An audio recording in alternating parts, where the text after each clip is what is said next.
Hello, hello, hello everyone. My name is Michael, or Kiratze Online. Hopefully you guys are having a positively fantastic day so far, and I'm here with some Magic the Gathering Arena in a lot of pain because I recently herniated one of my discs in my back. I had a little bit of an accident in the gym, so I haven't been streaming much. You can probably tell. Haven't been doing much else at all because I can't really sit down for long periods of time, which makes it really unfortunate. Hopefully getting that sorted out with as time goes on. Have some exercises I'm doing that are helping a little bit, but hopefully it's nothing too serious. Doesn't seem super serious where I'll need surgery, but if it doesn't get any better in the next week or so, probably go get an MRI or just make sure everything's, at least somewhat peachy. But I am super excited to make this video and just start showing you guys this game because I'm gonna make probably more videos of this game, assuming I have the time. I did recently get a sort of a new job, I guess. It's not made official yet, so I'm not going to talk about it, but I might make a video about it once it is made official. But I have a special place in Magic the Gathering in my heart. You guys actually, for those of you who might have been with me for a very long time, you'll probably go back through my YouTube videos. At the very first videos I've made on this channel were actually Magic the Gathering videos. It's one of the first big things that I did in content creation because I actually made videos for a website called Rogue Deck Builder, and I also actually even wrote articles for gatheringmagic.com, which is one of Magic's biggest websites, which was a super exciting point for my content creation career, I guess. And those articles are actually still up there, which is super awesome to see. But I'm actually only recently just coming back into Magic. I used to play about 5 years ago, like I said, but I stopped playing about a year and a half after that. It just got too expensive to keep up because I was playing both online and paper Magic. And in MTGO, which was Magic the Gathering sort of main competitive online client, you did have to spend real money still to actually get all your cards and to enter events and stuff like that. It had its own economy. You were able to trade cards though, so that's sort of the benefit. But it was the closest thing to like paper Magic online, essentially. The only issue is the UI looks like complete ass, and it still looks like it's from the early 90s. But in this video, I'll be talking about sort of the history about Magic and what it is for all the new players out there, because a lot of people are probably seeing stuff about Magic the Gathering, but they might have not. They don't really know what it is, because maybe they only played like Duels of the Planeswalkers, for example, and that's a much different game, I think, than Magic the Gathering is. Duels of the Planeswalker, which is on Steam, is a great sort of introductory thing to Magic, but it doesn't really capture sort of the whole of Magic and what it is, in addition to not being a very good online sort of client. I don't even remember if all the Duels of the Planeswalkers had online capabilities, actually. But Magic the Gathering Arena just came out into open beta recently in the last week or so. So it's still very fresh for the public. You can play it. It's free to play. It will be free to play. But it is an open beta. So just bear that in mind, that things you see are subject to change. But if you guys are interested in getting back into Magic, or if you are interested in learning Magic and want a great free to play client to play on, definitely go download this right away, start playing. It's super awesome, and I'm having a lot of fun with it, and it's sort of reinvigorated my love for Magic. But yeah, I haven't played in the past 4 years. I'm slowly getting back into this, so I'm not a pro player. I'm not like a great player even by any means. I just like building decks. I like fun interactions between cards. I just like playing Magic, and that's what I think Magic's all about. It's just having fun. There's a lot of different ways to have fun, and also I think it's a great alternative for people who got turned off of games like Hearthstone. I think Magic will have a lot of things for players like that. And in this video, I probably will make some comparisons to Hearthstone, but that's just because it's the biggest digital CCG out there. And it's easiest to compare it to sort of what's the most popular out there right now. But yeah, so that's sort of my history with Magic, and after a 4-year break, I'm just getting back into it. So if I don't know all the cards, I apologize. Or if I get something wrong, feel free to correct me. I'm still down to just learn. I definitely want to learn as much as I can, because I would like to sort of start building more rogue decks and stuff like that, like I did back in the day. But what is Magic the Gathering? Magic the Gathering is the oldest running CCG collectible card game out there. I know I said collectible card game twice, but just for the people who don't know what CCG means, that's what CCG means. Yeah, it's the oldest running collectible card game. It's been going on as long as I've been alive, actually. I think it's just past the 25-year mark. So it's been out since the early 90s, and it's been in paper form for a very long time. They had MTGO, which I mentioned the previous issues of it being not free to play and being very ugly to play in terms of its UI. It's great that we have a modern alternative to playing paper Magic online. This is definitely the closest thing that we've gotten so far that's being a great modern client and platform for people who love paper Magic that want to play it in an online form.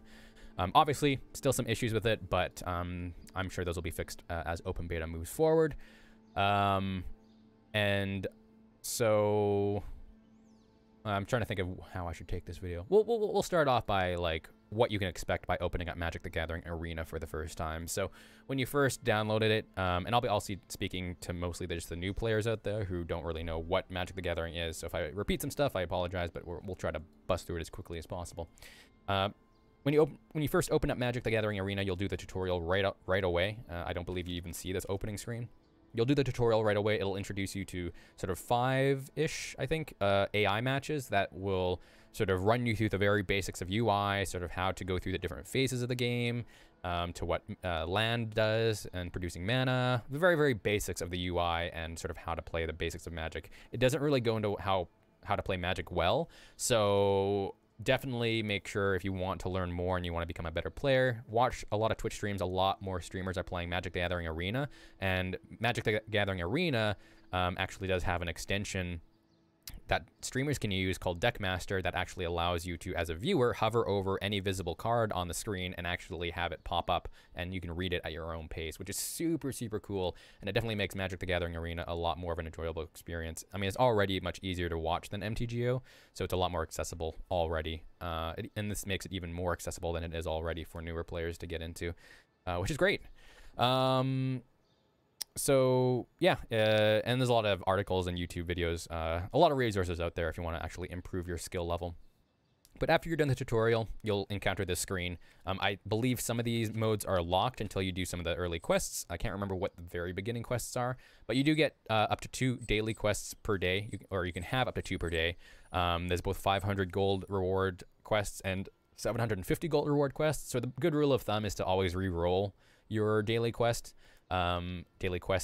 to see if you can get one of those 750 gold quests, which we did not, and sadly it has blue or red spells, which are 2 colors I don't play really. Also, for the newer players, whenever it says spells, it's not like Hearthstone where there is creature cards and spell cards. In Magic the Gathering, everything that's a non-land is essentially considered a spell, so just bear that in mind, because that does play into effect with some counters, like it'll say counter target spell, and that doesn't mean a non-creature spell. There is a distinct difference between a non-creature spell and a creature spell. You also get daily rewards. These can go up to, I believe, 15 different rewards, and if you get all of them, you'll in total get about 750 gold, as well as 6 individual card rewards, and those card rewards can be anything. I believe they can be from anything from a common to a mythic rare. It's just random. So that's that, and then you also get 3 weekly pack rewards. Assuming you get 15 wins throughout the week, you'll get your 3 packs for that week. So there's a lot of great ways to play free-to-play. Obviously, with any free-to-play game, it's just time that you're spending into getting these rewards, but I think it's actually not too bad. There's always going to be debate on sort of if it's properly priced or not, but at the end of the day, Wizards of the Coast is sort of known for just liking to make money a lot of the time, unfortunately, and it's not always the most free-to-play friendly, but I honestly, from what I've seen, it's definitely one of the better free-to-play versions out there. I mean, pretty much any free-to-play version is going to be good for new players because Magic the Gathering already is extremely expensive. So I mean, even if you're a free-to-play player, it's just going to take you a little bit longer to get a very competitive deck built, but it can be done, and a lot of people have already shown how well you can do that already, and there's a lot of different rewards you can get and a lot of different ways you can play Magic. In addition to that, the ranking that you get right now, at least, doesn't do anything. It does completely nothing. So like you don't have to stress about losing rank or anything like that because there's no like seasonal rewards at the moment. I'm sure they'll put that in the future, but currently there's no reason that you have to worry about losing rank. So you can just keep playing Magic, learn the game. It's not an easy game to pick up, so just bear that in mind. But it's definitely one of the most rewarding experiences, I think, in a CCG that I've played. After that as well, after the tutorial, you'll also unlock the 5 monocolor decks that you get. In total, there's 15 pre-con or pre-constructed decks that you'll get from just playing the game as a new player. It's sort of considered their NPE, or new player experience. And you can see what deck you're going to be unlocking in the right side here. You can also unlock packs as well. I think it alternates if I'm not mistaken. So you'll play a, you'll win a match, then you'll unlock a core booster pack, then it'll show you what deck you'll unlock if you play a game after that, and then so on and so forth. For the first 5, you just get by doing the tutorial, and you'll get 1 color of deck for each color, 1 monocolor deck for the 5 colors in Magic. And what Magic is unlike Hearthstone, Hearthstone has what are called like heroes, for example, where each hero represents sort of a different play style in a sense. I mean, if you're playing against a hunter, you're generally going to have an idea that they're playing an aggressive deck. That's, I'm assuming, what it is in Hearthstone. It's been a long time since I played Hearthstone, so I can't imagine, due to, you know, how non-creative some of the stuff is in Hearthstone. I can't imagine that there's like a ton of control hunters out there, but who knows? I don't know what the meta is in Hearthstone, but regardless, it's just like in Magic, where Magic's colors represent different play styles, but Magic has quite a bit more depth than Hearthstone does. So there's a lot more combinations of colors you can do, because people can play 5 color decks, you can play 4 color decks, 3 color decks, 2 color decks, and all those color combinations actually come with their own different color names. And you know, for example, blue-white or white-blue is the Zorius Guild, blue-black is Dimir, red-green is Gruul, and even like 3-colored decks have like its own different name and archetype. And there's even multicolored cards in the game, so there's already like a ton of cards. So if I actually go here, these are all just the white cards. This is only out of 1 color, out of the most recent cards in the current sets that are out. There's currently 5 different sets out. There's always a yearly core set, and then there's different blocks that usually get rotated out in for the most recent format, which is called Standard, which we'll get into in a little bit. But you can sort of see here, there's a lot of cards. A lot of cards. So on top of that as well, like I said, there's even multicolored cards. Like there's white-black, white-blue, blue-black, blue-red. You can just sort of see the amount of depth this game has. And that's one of the reasons why I like it over something like Hearthstone, because it's not... Hearthstone does, due to the lack of cards in the game, there's not a whole lot of creativity and depth that it can offer for someone like myself who's a deck builder. And I find, like, when I played Hearthstone, I saw the same decks very, very frequently. And in this game, that happens just as much. You know, there is something called the meta, but there's a lot more times where I'll encounter new decks or interactions that I haven't seen before, just because of the card variety and the interaction variety. In addition, Magic's a game that's a little bit more skill-based and a little bit less RNG-based. There's obviously still RNG with the land system, and that's sort of the big debate point about Magic, and a big reason why a lot of new players are turned off of it. The way you get mana in this game is by tapping your lands for certain colors. And there's a concept in the game called being either mana screwed or mana flooded, where sometimes you might draw more lands that you need and you're not drawing enough spells, or you may not draw enough lands where it makes it so you can't cast any spells. So that's a big issue, but I would take this kind of RNG over the RNG in Hearthstone any day, because, like, even though that is sort of shitty to not be able to play a game of Magic because of your land, assuming your deck is built correctly in terms of mana ratio and things of that nature, you'll only encounter those types of games probably less than 10% of the time. I believe there's actually an article I saw that someone did a study, and it was only about 7% of the time where they encountered games where it was literally unplayable because of mana issues. The rest of the games were completely fine, or at least just a questionable opening, you know, 4 or 5 draws. So that's perfectly fine, because the benefits, in my opinion, outweigh the land issue. I would prefer to have more depth and variety in card choice than sort of just cards in Hearthstone, where it's like, you know, you have a 25% of something going terribly wrong for you. All the cards in Magic are not RNG. They used to make a lot more RNG based cards, like a coin flip stuff. I believe there's actually just 1 coin flip card in this set, but those cards are just, people don't play unless they just want to play it for fun anyways. But that's, you know, that's what Magic is. It's just about having fun. And all these colors represent different playstyles. So white is going to be a lot of life gain, enchantment-based stuff. They like thematically humans and angels for their creatures. You know, white's going to be a lot of manipulation, a lot of card draw, counters, evasion, like with flying or making creatures unblockable. It's the very controlling color. Black is going to be death, destruction, reducing opponents' creature stats. Usually they'll have card draw or life gain, but it'll usually come at a cost, whether it be sacrificing your own creatures or discarding cards. They like graveyard effects to bring things back from the graveyard. It's one of my favorite colors personally. Yeah, so that's black in a nutshell. And these are very base, like general descriptions of the colors. Once you get into the color combinations, as well as like there's always going to be a little bit of crossover between colors, but these are just sort of very base level descriptors. Red is, you know, fire. It's very aggressive, a lot of burn spells. So like black will essentially just destroy creatures outright with cards like murder. If I can find it here. Oh god, did I pass it? I think I passed it. But yeah, they'll have cards like this where it's just straight up destroy creatures. White will have more creatures that like, or more effects that will like exile, for example. Every single color has its own sort of way to remove creatures, even though it's like crossover with all of them. The sort of main differences that each color has. So yeah, those are the ways that some of those other colors remove creatures. Red will just have burn spells. So they'll just do straight up damage to creatures rather than exiling them or destroying them. But that also means they have cards like the very iconic Lightning Strike, which is deal 3 damage to any target, which means it can also deal 3 damage to your opponent's face, because in Magic, you're not using your creatures to directly drag over your opponent's face and do damage to them, unless a card says otherwise.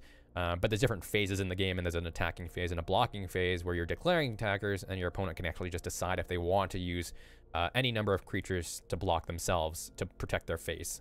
Because everything attacks the face by default. It's just a matter of if you want your opponent to, or if your opponent wants to use their creatures to defend themselves. So burn spells like this can sort of play along with that sort of very aggressive strategy that red decks have, where they try to play a lot of small creatures, a lot of early game creatures to just swing at your opponent right away and get their life total from 20 to 0 as fast as possible. And even if they end up getting blocked later on in the game, if you're down at like 3 health, you still have to worry about lightning strikes, for example. So that's what red is. Very aggressive. They like dragons, and they like goblins thematically. Pretty straightforward there. And then green's my other favorite color. Green is very nature oriented. They, thematically they like elves, plants, animals, all that good stuff. But green, just like in like druids in Hearthstone, for example, druids like ramping and they like big creatures. Green's the same way. So green likes a lot of mana producing and a lot of ways to cheat larger creatures out. So they'll have mana dorks like this that are essentially acting like lands. So normally you can only play 1 land a turn. So you're restricted, if you play a land every turn, you're restricted by that much mana for that turn. These types of cards definitely let you accelerate into higher costing cards faster, and that's what green's good at. And then green, like I said, just likes big creatures. And they'll usually cost not as much as they normally would if they were in a different color, but that usually because they come with less effects or less abilities.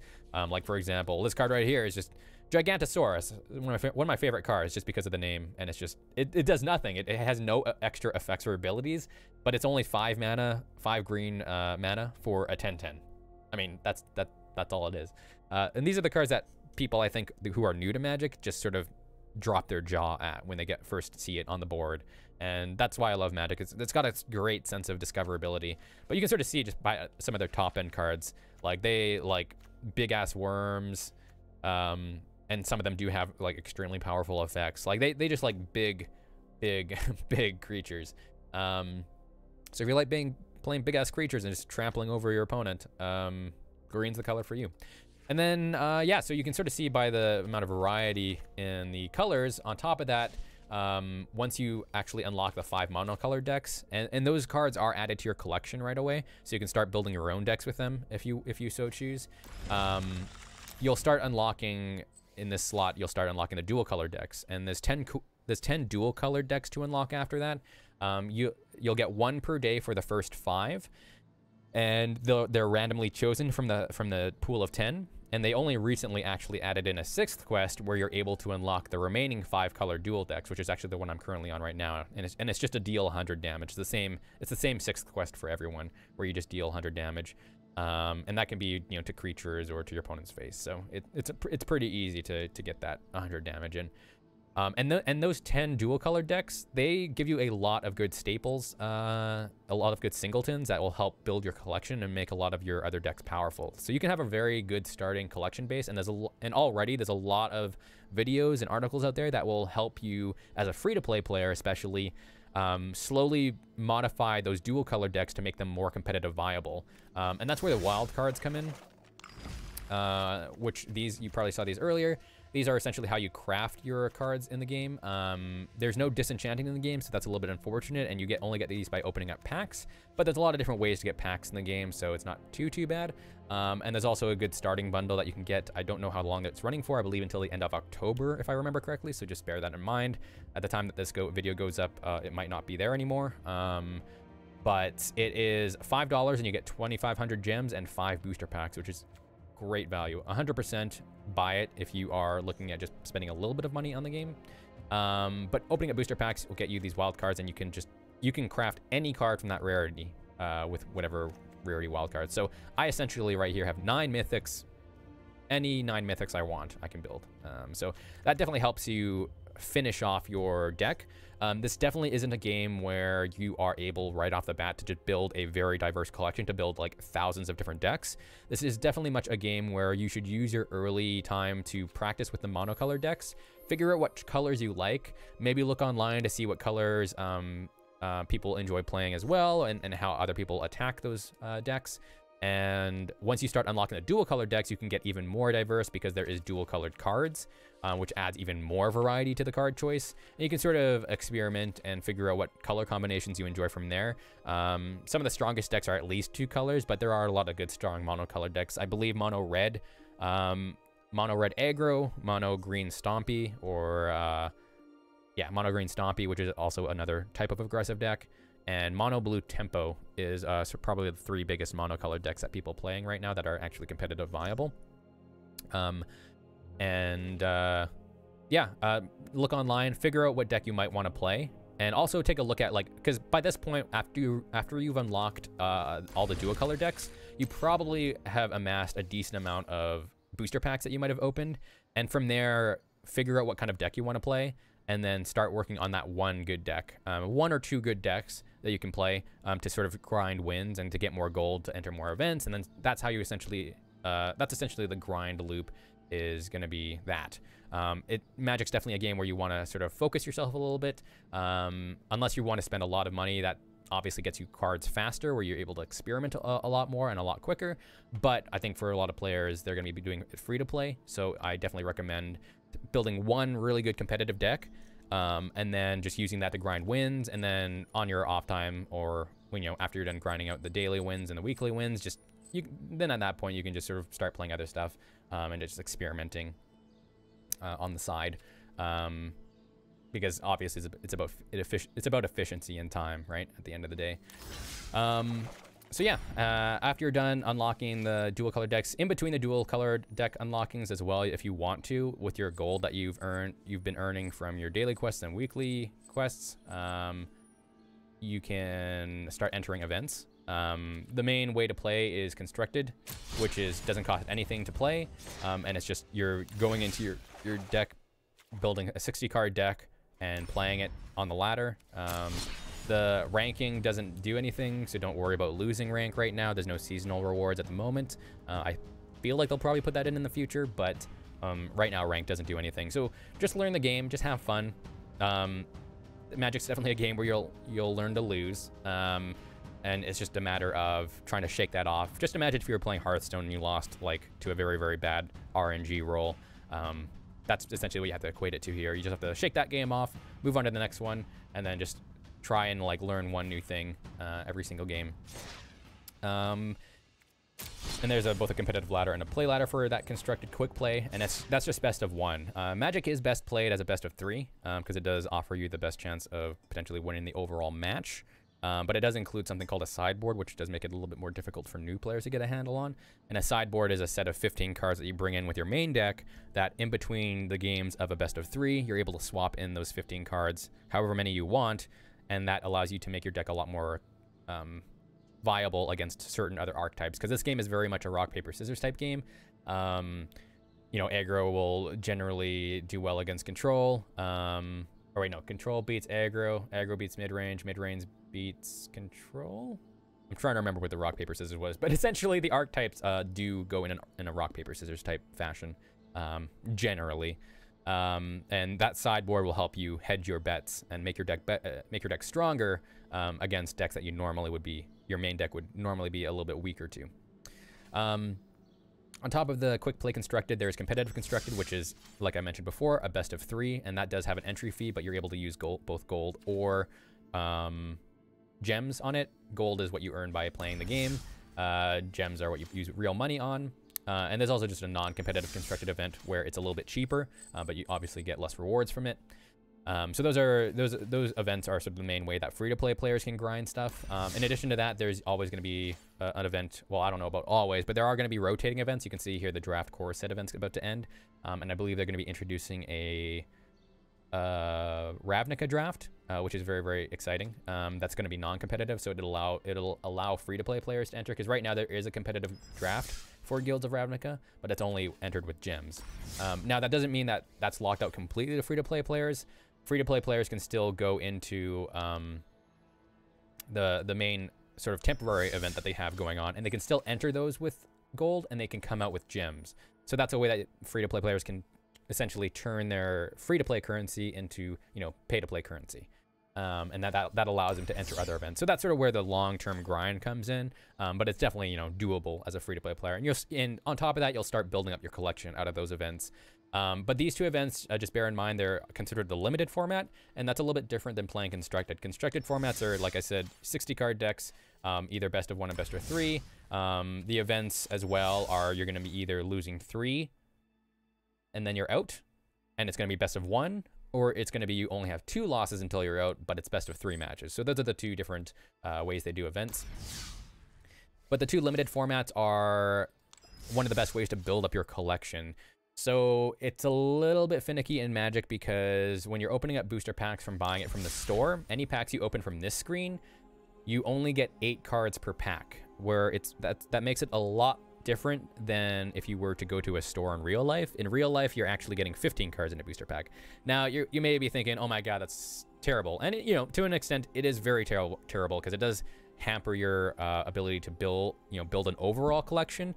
But like I said before, there is a large variety of cards, but there is, you know, obviously with how much variety there is in the game, there's going to be a lot of cards that you just don't play because they're not very, very good.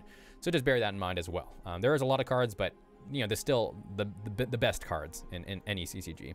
Now, the benefit you have of opening up packs here, though, is you have the wild cards, which I was talking about earlier. So you're able, if you are mainly a constructed player, usually wild cards are sort of what you want to get the most of, because it allows you to really have your choice on what cards you want to complete your deck.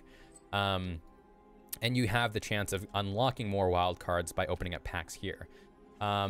So it depends on how you want to attack things and building your collection. If you want to build an overall collection when you're first starting out, I definitely recommend doing the limited formats. Not only are they really, really fun to play, it helps you learn the cards. Even if you go, you know, 0 and 3, you'll still get more value out of it overall, in my opinion, as a newer player. Just experiencing the cards, but even at 0 wins, you're still getting some of your entry fee back. On top of that, when you play limited, the two different limited format or limited game modes are sealed and draft. In sealed, you're opening up 6 15-card packs, and these will be added to your collection, so you're not going to lose them right after the event is over. And you're using those 6 15-card packs to build your deck. And that's sort of the big difference here is, well, draft as well. It's sort of the same concept, but draft, you're picking a card from each pack. You can sort of see here, select 1 card at a time from rotating 15-card draft packs. This one's a little bit more skill-based. It's a little bit harder for new players to do, so I definitely would recommend sealed to start off with. So just bear that in mind. Draft is also a lot different on how it works compared to its paper form. In paper Magic, you would be actually sitting around a table and passing to real players. In draft online, on this game, you're actually drafting against the AI, and that does make it a little bit different because there's a lot of strategy that you normally would have against other players. that just completely goes out the window when you're drafting against the AI, because the AI sometimes the AI will generally just lock itself into one color, or sorry, 2 colors, and then just only pick cards from those colors, regardless of if they're great or not. So that means that you can sometimes get a really, really good bomb later on in the pack, later than you normally would than if you were playing against other players. And draft is also different because since the cards are added to your overall collection afterwards, if you see some cards that you really, really want for your constructed deck, it allows you to just pick and choose and grab those for your deck right away. But the big difference between, like I said, opening up packs here to use in the events and opening up packs in the store is that even though, so here you get the benefit of more wild cards if you're opening up packs here, but in the limited formats, you're getting more overall cards because they're actually using real 15-card packs to build your deck out of. And you're building a 40-card deck, not a 60-card deck, if you didn't catch that. So that's a little bit of the different there. So you get more overall cards by doing it this way. And you also get the benefit of potentially, if you're really good, you can actually earn back your entry fee. So you're essentially getting those packs for free. Because if you buy the packs through the store, you're just, you're not, other than the wild cards, you're not getting really anything else out of it. And once those gems are gone, they're gone. If you're playing the limited formats, if you go high enough, you can actually earn back your entry fee. So if I enter this event and I get up to 6 wins, I've earned back my entry fee and still keep the packs. So you essentially get packs for free. And that's sort of the concept of people going quote unquote infinite, which is very, very tough to do unless you're an extremely good player. And even then, you can't really go infinite. I don't know how often that actually occurs where someone's only spent 2,000 gems and like can completely stay infinite. I don't know how feasible that is, but maybe it is. But even if you get like 3 or 4 wins, like you're still getting quite a few gems back on that reward. And even 0 wins, you're still getting some of your entry fee back. So over time, you'll get another entry fee amount of gems worth. But yeah, that's how the limited formats work. And that's sort of how the difference is in purchasing packs and all that good stuff. In terms of like the sets that are currently out, there's 5 different sets that you can choose from for packs. Currently, there's only drafts and seals though for core set and Guilds of Ravnica, because Guilds of Ravnica is the most recent set that came out, and it starts off a new block. So later, as the next year goes on, we'll get the other 2 sets that completes the Guilds of Ravnica block, and then late next year, Dominaria block, which are these 3 sets. Will actually rotate out of standard, so those won't be playable. But by that point, we'll have a whole new block to play with. So that's sort of how that works. You can see here, 1 in 30 mythic rare wild cards in each pack. I actually think that's a little bit less, or sorry, a little bit more. I've gotten at least 2 or 3, maybe even within 30 mythic rares, or within 30 booster packs, and getting a mythic wild card. But yeah.